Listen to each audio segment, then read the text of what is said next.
The Great Question. Imagine waking up one day in a world that feels eerily familiar, yet disturbingly hollow. The same bed, the same routine. You check your phone before your eyes have even adjusted to the light, scrolling past curated lives, digitized outrage, and dopamine-loop distractions. You feel the dull weight in your chest, the kind of heaviness you can't quite name. It's not grief, not exactly depression.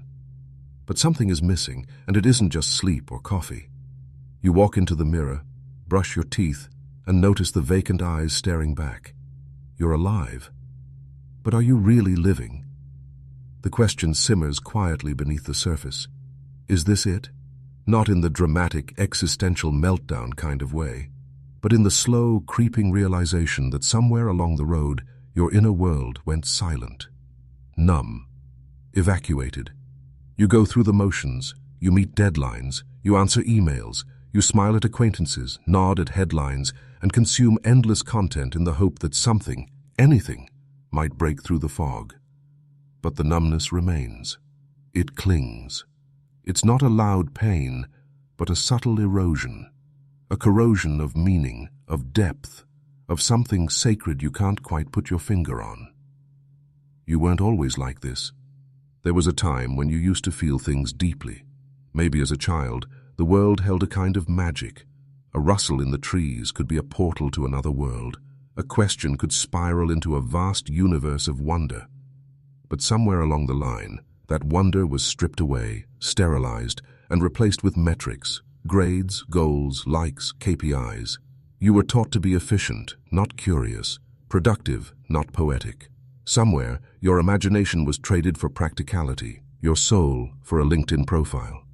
And now you're left with a life that's functional, successful even, but devoid of something fundamental. What if modern life, in all its convenience and its speed, is slowly starving your soul? What if behind the polished surfaces and endless distractions there is a crisis far more urgent than politics, pandemics, or paychecks? A spiritual decay that's been quietly metastasizing beneath the veneer of normalcy. We talk endlessly about mental health, about productivity hacks, about finding your why. But what if the very structure of modern existence, the endless notifications, the commodified identities, the pressure to optimize every second, is not just unhealthy, but fundamentally inhuman? You feel a gnawing anxiety, but there's no clear enemy, no battlefield, no villain, just an endless cycle of stimulus and response, pleasure and boredom, consumption and fatigue. You try mindfulness, you download another app, you buy a book you'll never read, you chase another promotion, you scroll through videos promising to change your life in 30 seconds. But beneath it all, there is a deeper question you can't escape. When did I lose touch with who I am? It's not burnout exactly. It's not just stress. It's a sense of disconnection that runs deeper. A severance from the roots of your being. You've become a stranger to silence, an exile from presence. Somewhere your inner life was outsourced, and now your attention is no longer your own. It is monetized. Your desires are not born, they are programmed. Your identity is a collage of algorithms and projections, curated for clicks, but empty at the core. So here you are, fully awake in a system that wants you half asleep. A system that celebrates surface over depth, noise over nuance, appearance over authenticity. And the most terrifying part? It's working. It has lulled you into a life of quiet resignation, a life where survival masquerades as success and stimulation is mistaken for meaning. But what if this numbness is not a sign of failure, but a message? What if the soul if your in emptiness itself is not a problem to be wisdom is fixed, protesting, but a truth to be heard? The question is no longer how to be more productive, more successful, more liked. The real question, the one buried beneath the noise, is far more dangerous and far more liberating. What if the life you've built is slowly killing something sacred inside you? There is a cost to this version of normal, and your soul has been paying it quietly for years. But now, it whispers a warning you can no longer ignore. Something has to change. Because the real danger is not that you'll fail to achieve your goals. The real danger is that you'll succeed, only to discover that what you've built sits atop the ruins of your inner world. And so we begin. The hidden problem, its psychological, philosophical roots. The modern world offers you everything, except the one thing you actually crave: wholeness.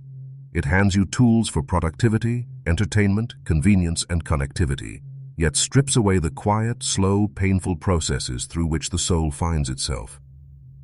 The problem isn't that modern life is filled with distractions, it's that modern life is designed around distraction, as if stillness itself were a threat. And maybe it is, a threat to the systems that profit from your fragmentation. But to understand how this came to be, you must go deeper, not just into society, but into the architecture of your own psyche. Carl Jung once wrote that people will do anything, no matter how absurd, to avoid facing their own souls. At first glance, this seems dramatic. But look closer. Why do you feel a vague discomfort when your phone battery is low, or when the Wi-Fi cuts out for 5 minutes? Why do empty moments, waiting in line, sitting alone in a room, lying awake at night, feel intolerable unless they are filled with sound, scrolling, or stimulation? Because silence forces confrontation. And what waits in? That silence is often the self you've buried beneath layers of performance, expectation, and noise. This buried self, what Jung might call the shadow, holds not only your darkness, your guilt, your envy, your rage, but also your unlived potential. The parts of you that were deemed inconvenient by the culture you were raised in.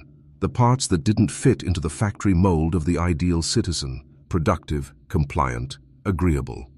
So, you learned to wear a mask. You became what Arthur Schopenhauer called the social animal, living outwardly but dying inwardly. The soul didn't vanish, it was suppressed. But modernity didn't invent this suppression, it industrialized it. It created a world where everything is externalized. Your worth is measured by numbers, followers, salaries, achievements. Your attention is colonized by machines that know your impulses better than you do. Your emotional landscape is outsourced to curated feeds and algorithmic highs. There is no room for mystery, for introspection, for the messiness of the soul. And in this sterilized environment, something ancient withers. Jean-Paul Sartre argued that in modern society, people often live in what he called bad faith, a kind of self-deception where we deny our own freedom by conforming to roles and expectations imposed by others. You become a cog in a machine, pretending to be what the machine needs: the good employee, the perfect parent, the efficient student, the polished influencer. But in doing so, you deny your own subjectivity. You lose the ability to ask, "Who am I?" when no one is watching. And then there is Aldous Huxley, who warned that the future would not enslave us with pain, but seduce us with pleasure. He foresaw a world drowning not in censorship, but in triviality. A world where we are so saturated with information and entertainment that meaning itself becomes diluted. He saw that addiction to comfort, to novelty, to distraction would become the chains of the modern soul. And he was right. You live in a time where you can binge-watch philosophical lectures while scrolling memes, where mindfulness is monetized and rebellion is branded. Even your search for authenticity can be gamified, but the psychological roots run deeper still. Viktor Frankl, a Holocaust survivor and existential psychiatrist, once said that the root of much modern suffering is not anxiety or depression, but meaninglessness. He called it the existential vacuum, a condition where people feel an inner emptiness, not because they lack things, but because they lack why. You can have success, pleasure, connection, and still feel hollow, because meaning doesn't arise from achievement. It arises from alignment with something greater than yourself. And that's precisely what the modern world has quietly dismantled. Spirituality is commodified, community is virtual, time is monetized, even your body is turned into data, tracked, optimized, and compared. You're constantly being asked to do more, be more, consume more, yet at no point are you taught how to be. The soul is not something you can measure. It doesn't perform on demand, it doesn't respond to metrics. It speaks in symbols, in dreams, in silence, in longing. But in a world of constant stimulation, the soul's voice is drowned out. You feel it when you look out the window and realize you haven't truly watched a sunset in years. You feel it in the strange ache that surfaces during holidays, during quiet mornings, during sleepless nights. It's not depression, not exactly. It's something deeper. A spiritual fatigue, a loss of resonance. And here's the hidden tragedy. Because the modern world has no language for the soul, it treats its cries as errors. You're anxious? Take a pill. You're lone. Lie? Swipe right. You're burned out? Book a weekend getaway. But what if your sadness isn't a malfunction? What if it's your soul's last defense against a world that has forgotten what it means to be human? The deeper you go, the more you realize this isn't about escaping technology or rejecting progress. It's about recognizing that you have been shaped, molded, by a culture that values efficiency over essence, transaction over transformation. And this shaping has consequences. You may have achieved everything you were told to pursue, only to feel more lost than ever. This isn't your fault, but it is your responsibility, because the soul does not die all at once. It fades day by day when you forget how to listen, when you confuse your job with your purpose, your feed with your identity, your busyness with your worth. You've been handed a life designed for survival, but not for meaning. And somewhere deep inside, something within you knows this is not enough. The unseen consequences. The danger of soul death is not that it happens in a dramatic, thunderous collapse. It happens quietly, incrementally. You don't feel a crash. You feel a dimming. You stop noticing beauty. You stop asking deep questions. You stop dreaming vividly. You mistake distraction for joy, achievement for self-worth, routine for purpose. Eventually, the absence becomes normal. The hollowness becomes home. This is how it begins. Not with despair, but with numbness. Not with violence, but with gradual disconnection. You wake up one day and realize you've forgotten what it feels like to be fully alive. Not happy, not productive, alive, and you're not alone. This erosion isn't personal. It's cultural. You live in a society that subtly rewards the external while starving the internal. It doesn't attack the soul directly. It just forgets it exists. And so the inner world, the world of reflection, mystery, awe, and vulnerability, is replaced by what is visible, quantifiable, and marketable. Slowly, the language of the soul is overwritten by the language of performance. You are asked to be a brand, a result, a profile, a position in a hierarchy. This affects more than just your feelings. It reshapes your identity. When your value is tied to what you can produce, to how others perceive you, or to how efficiently you can manage your time, your self becomes fractured. One part of you performs while another watches. You begin to live outside yourself. You analyze your own experience rather than feel it. You become a manager of your image rather than an inhabitant of your being. This fragmentation leads to more than malaise. It leads to mental suffering. You begin to feel like an actor in your own life. Sartre described this as a kind of nausea, an existential discomfort with one's own falseness. You smile in meetings, laugh at things you don't find funny, post thoughts that aren't quite yours, and live inside a curated echo. The more you suppress your inner voice to maintain the performance, the more estranged you become from yourself, and eventually you forget there was ever a real voice beneath the noise. Neuroscience backs this up. Studies on attention and neuroplasticity show that the brain physically changes in response to how we use it. If your attention is constantly split, constantly pulled outward by alerts, metrics, and tasks, your ability to sustain deep focus, to reflect, to contemplate, atrophies. If you never sit with silence, your capacity for introspection shrinks. You become reactive rather than reflective. Your mind becomes wired for immediacy, unable to linger in ambiguity. And the soul lives in ambiguity. It lives in slowness, in paradox, in tension, not in the binary algorithms of modern life.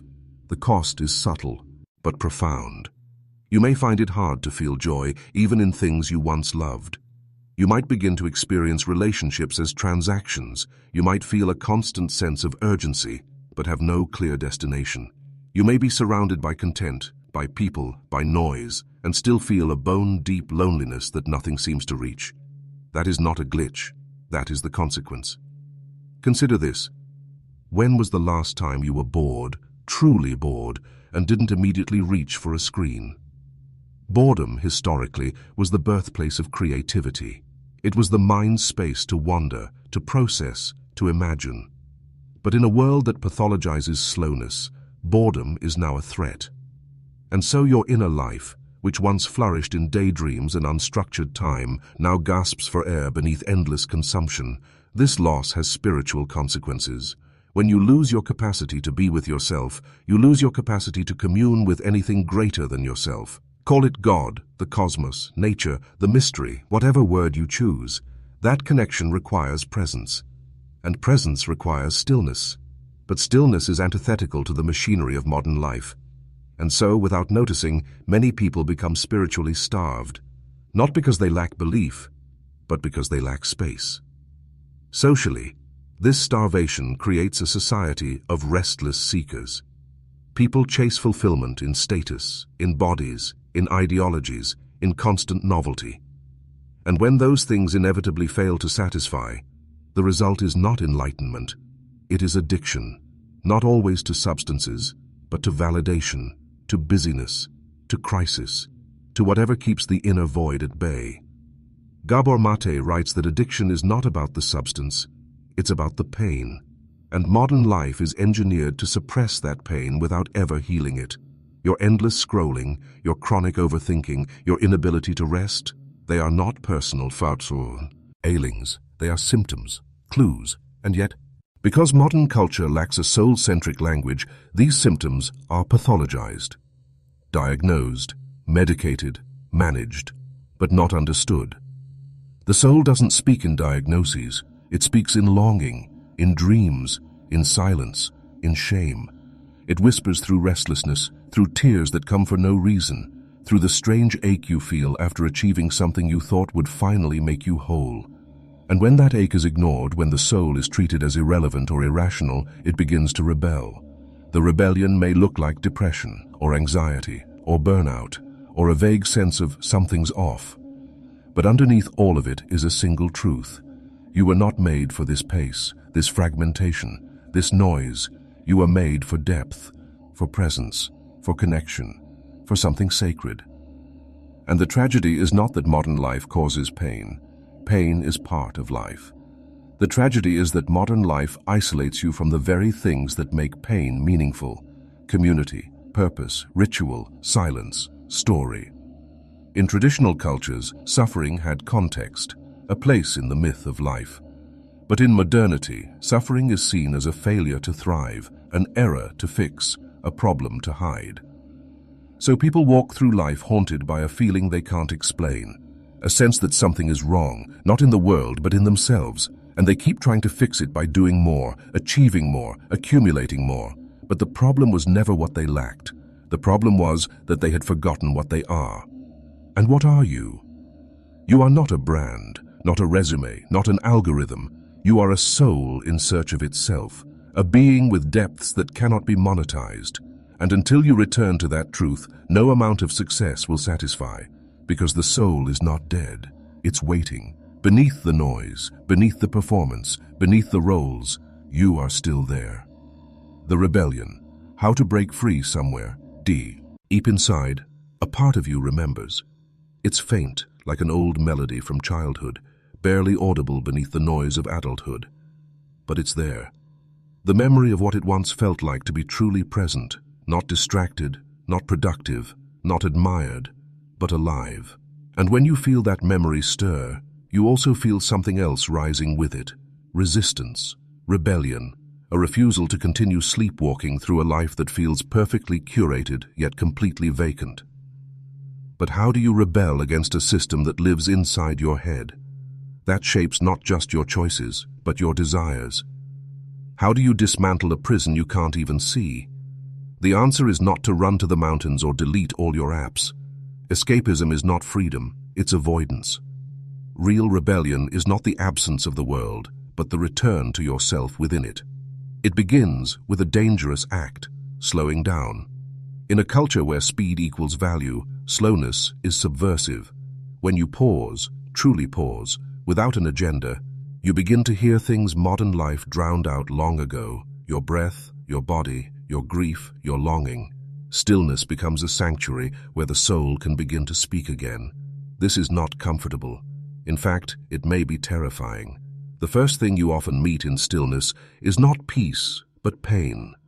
The backlog of unprocessed emotion, the echo of forgotten dreams, the grief of having betrayed yourself for so long. And this is why most people turn away. They reach for distraction, the way a drowning person reaches for air. But here's the secret. If you stay with that discomfort long enough, it softens. Not because it vanishes, but because you learn to be with it, to witness without fixing, to hold without fleeing. And in that sacred space, something profound begins to happen. The soul stirs. Carl Jung taught that the path to wholeness lies not in perfection, but in integration, especially the integration and of the shadow. This means facing not only your pain, but your rage, your envy, your apathy, your hidden fears. It means reclaiming the parts of yourself you were taught to exile in order to be accepted, the parts that don't look good on a resume, the parts that aren't optimized. And as you gather those fragments, as you reweave the tapestry of your being, you begin to remember who you were before the world told you who to be. But even that is not enough. Rebellion must go further. It must touch how you live, how you love, how you work. It demands a radical realignment of priorities. What if instead of asking, "How can I be more productive?" you asked, "What makes me feel alive?" What if success was not measured by achievement, but by alignment, by how closely your outer life reflects your inner truth? You might realize that some goals were never really yours, that some relationships feed your fear, but starve your soul, that some habits, though socially acceptable, are quietly killing your spirit. And in seeing this clearly, you are faced with a terrifying possibility. You may have to let go. Let go of the identity you built to survive. Let go of the roles that brought you praise, but not peace. Let go of the life you settled for in exchange for something far more dangerous and far more real: freedom. Nietzsche once said, "The individual has always had to struggle to keep from being overwhelmed by the tribe. If you try it, you will often be lonely, and sometimes frightened. But no price is too high to pay for the privilege of owning yourself." This is the essence of rebellion, to own yourself, not in the surface-level way of slogans and merchandise, but in the deep, trembling way of saying, "This is who I am, this is what I feel, this is what I refuse to silence anymore." And in doing so, you become a threat, not to others, but to the system that thrives on your compliance. A person in touch with their soul is ungovernable by fear. They don't souse to buy as easily. They don't follow blindly. They don't perform to be seen. They live from the inside out, not the outside in. Of course, you won't be perfect. You will slip. You will numb again. You will reach for distractions. But that doesn't mean you've failed, because rebellion is not a one-time act. It's a practice, a rhythm, a way of life. It's choosing again and again to return, to ask, "What is true for me right now?" To act from that truth, even if your voice shakes, even if no one claps, even if the world keeps spinning madly in another direction. And strangely, in that vulnerability, you may find something unexpected: others. Real connection, the kind that isn't mediated through a screen or built on performance, but rooted in mutual presence, in shared silence, in the courage to be fully human together. This too is part of the rebellion, to create spaces where the soul is welcome. Conversations that go beyond weather and workload, relationships where masks are optional. Some will misunderstand, some will leave. But the ones who remain, the ones who see your soul because you dared to show it, will be worth everything you let go of. So start small. Wake without your phone for 10 minutes. Journal what you actually feel. Sit in silence even if it's uncomfortable. Speak the truth you've been swallowing. Reconnect with a childhood passion. Say no to something that drains you. Say yes to something that scares you. Each act, though tiny, is a revolution, not against society, but for your soul. And when enough people choose to live this way, not louder, but deeper, a shift begins, a quiet rebellion, a renaissance of being in a world obsessed with doing. Because the soul is not fragile, it is fierce, it remembers, and when you live in alignment with it, you remember too. You remember what it means to walk through the world fully awake. The ultimate truth, the final, most powerful realization. There comes a moment, not marked by thunder or revelation, but by quiet certainty, when you realize the truth that changes everything. You were never lost. You were only asleep.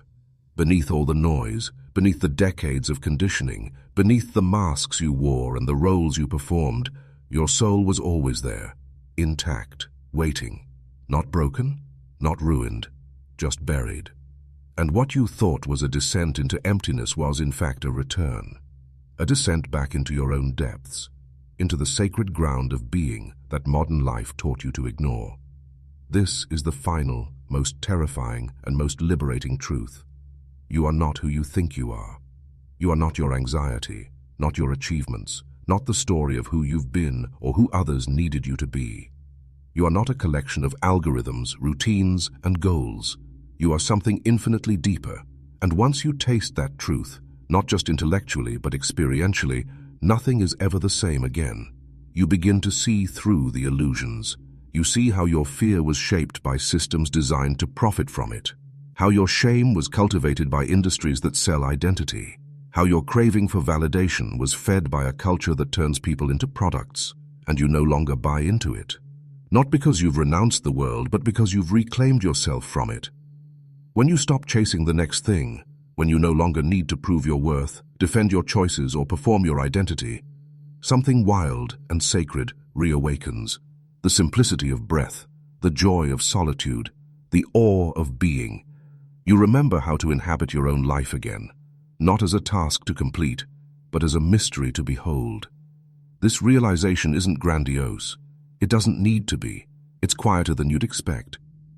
It's the moment you walk outside and feel the wind on your face, noticing, maybe for the first time in years, that you are alive, not conceptually, but fully. Essentially, spiritually. You are here, now, awake. And you begin to understand what philosophers and mystics have been whispering for centuries, that the deepest form of liberation is not escape, but acceptance. Acceptance not in the passive sense, but in the radical, courageous sense, embracing reality as it is, including yourself, without distortion or denial. You stop trying to be extraordinary. You stop needing to win. You realize that presence, raw, unfiltered, honest presence, is more powerful than any performance. Friedrich Nietzsche, so often misunderstood, knew this when he wrote of the eternal recurrence, the idea that one should live as though they were destined to repeat the same life endlessly. It's not a threat, it's a test. Can you live in such a way that you would willingly choose this life again and again, not because it's perfect, but because it's yours? That is the mark of a soul reclaimed, a life owned, a self remembered. The death of the soul, then, was never final. It was a chrysalis, a call inward, a descent not into oblivion, but into truth. And now you understand. What you mistook for emptiness was sacred space. What you thought was failure was transformation. What you feared as darkness was the womb of awakening. There is no final destination here, no neat conclusion, because the soul doesn't operate in linear time or clean resolutions. It lives in the ongoing rhythm of remembrance. You will forget again. You will get lost again. But now you know how to return. Now you know what home feels like, not a place, but a state of being. And from this place, everything changes, not because the world changes, but because you do. You bring soul into your work, not as a brand, but as presence. You speak truth not to shock, but to connect. You see people not as roles or labels, but as living mirrors of your own complexity. You become, in a quiet and humble way, a kind of rebel monk walking through the world not detached from it, but no longer ruled by it. And that is enough, more than enough. That is the revolution. So now, take a breath, not a shallow breath, a full, deep, anchoring breath, the kind that roots you back into your body, back into the moment, back into yourself. Feel the stillness beneath your thoughts, the awareness that observes your emotions without clinging to them. That is you, the real you, not the constructed self, not the defended self, but the being that watches, that feels. That is, this is your truth, your return, your reclamation, not a conclusion, but a beginning, because now you know the soul doesn't die in silence. It waits there. And when you are finally quiet enough to listen, it speaks. And what it says is this: